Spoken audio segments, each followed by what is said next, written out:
بسم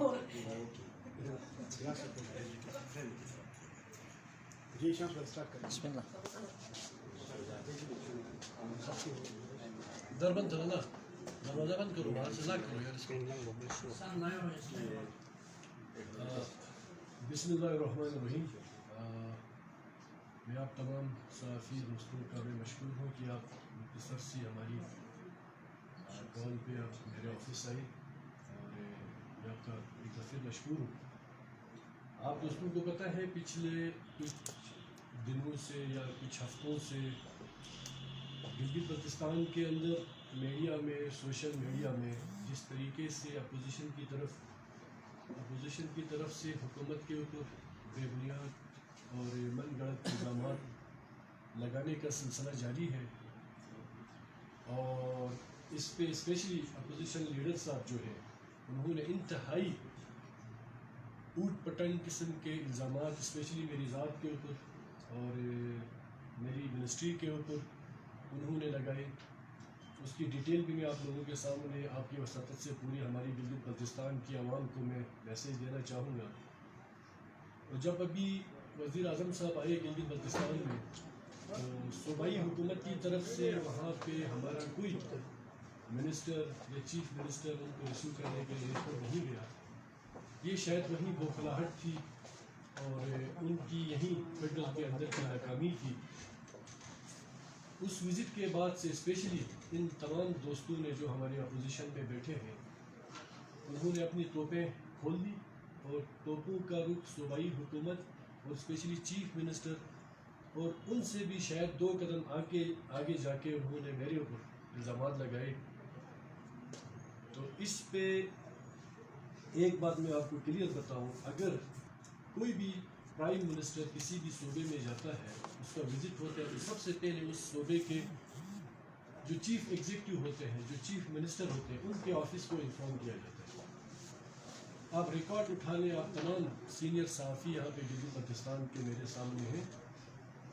تو امجد صاحب اور حفیظ صاحب نے جا کے فیڈرل میں پچھلے 2-4 مہینوں سے جو سازشیں کی گلگت بلتستان حکومت کے حوالے سے، اور وہاں پہ جا کے جو انہوں نے منافقتیں کی، اور وہاں پہ اور اس کے بعد جس طریقے کے الزامات اور جس طریقے کے سوشل میڈیا میں میری ذات کے حوالے سے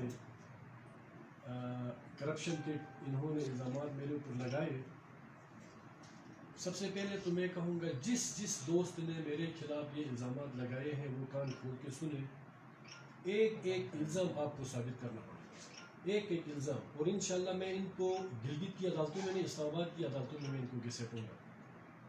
میں گھسیٹوں گا ان کو ایک کر کے اسلام آباد کی عدالتوں میں، کیونکہ انہوں نے سارے الزامات اسلام آباد سے ریلیٹڈ میرے اوپر لگائے. میں کبھی نہیں چاہتا تھا کہ میں میڈیا کے سامنے جا کے کچھ اپنا بیک گراؤنڈ بھی میں ڈسکس کروں، لیکن چونکہ جب آپ کو آگے سے بالکل بھی بے بنیاد اور من گھڑت قسم کے الزامات کی جب بوچھاڑ ہوتی ہے تو پھر آپ کو بھی اپنا بیک گراؤنڈ لوگوں کے سامنے رکھنے کی ضرورت پیش ہوتی ہے.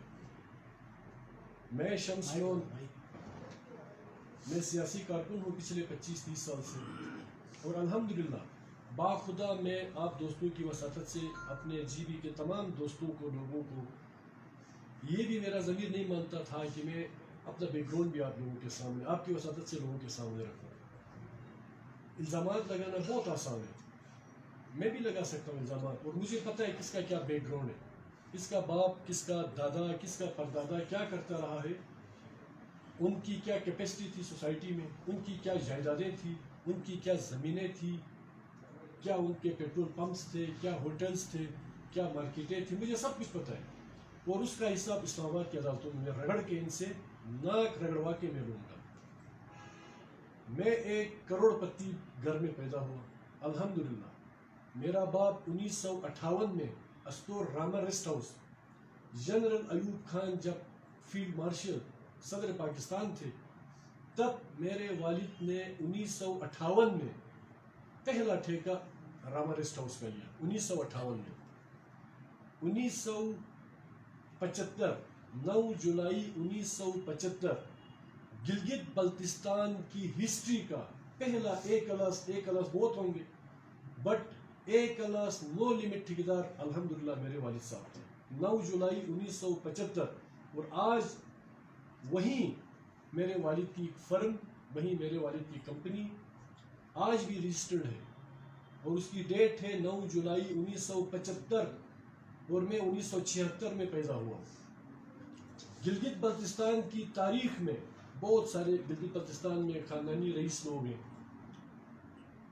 اللہ کی دین ہے. 1962 میں جب لوگوں کے، اور ان لوگوں سے میں مخاطب ہوں جن لوگوں نے میرے اوپر اس طرح کے بے بنیاد الزامات لگائے، ان کے گھر میں جس وقت ایک بیڑ یا بکری یا ایک گدا نہیں تھا، تب الحمدللہ میرے والد نے اس وقت جیپ پرائیویٹ گاڑی خریدنے کے لیے اس وقت کا جو ریزیڈنٹ کہلاتے تھے، جو آج کے چیف سیکرٹری ہیں، گورنمنٹ سے NOC لینی پڑتی تھی.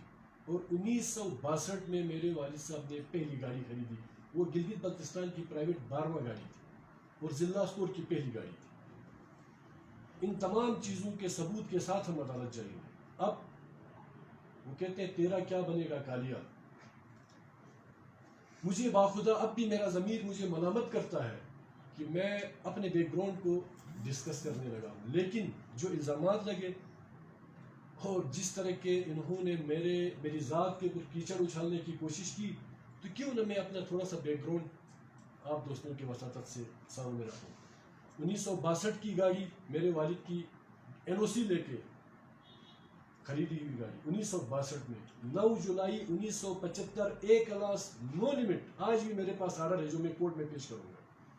اور آج بھی الحمدللہ میں فخر سے کہتا ہوں ضلع اسٹور کی 50% سے زیادہ کنسٹرکشن میرے باپ کی ہے. آج بھی چاہے وہ پاور ہاؤسز ہیں، چاہے وہ سڑکیں ہیں، چاہے وہ بلڈنگز ہیں، چاہے وہ آرمی کے ٹھیکے.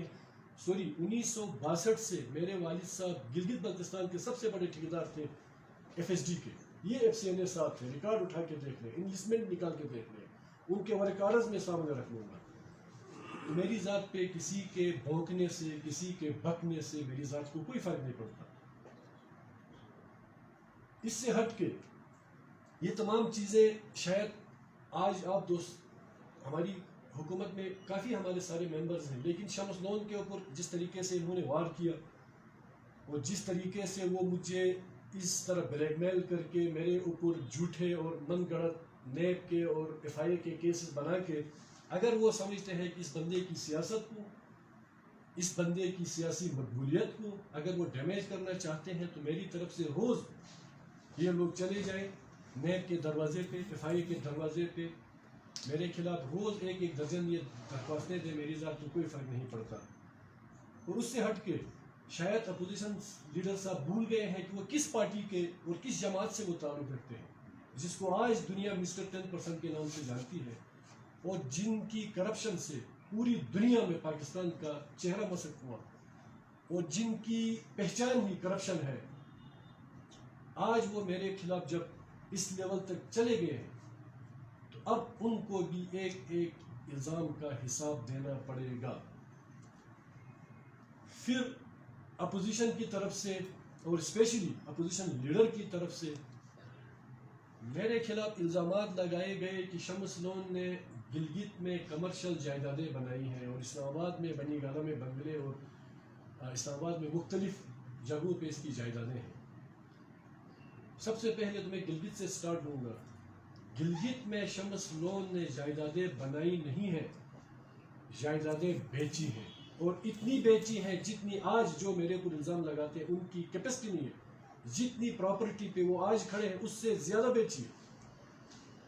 دنیور میں 22 کنال زمین میرے باپ کی تھی دنیور میں، وہ ٹاپ لوکیشن کمرشل زمین میرے والد نے بیچی 80s میں.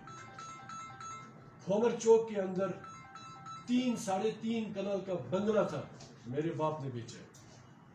ابھی ریسنٹلی 8 مہینے یا 10 مہینے پہلے ہماری اہل سنت والجماعت کا جو مسجد بورڈ ہے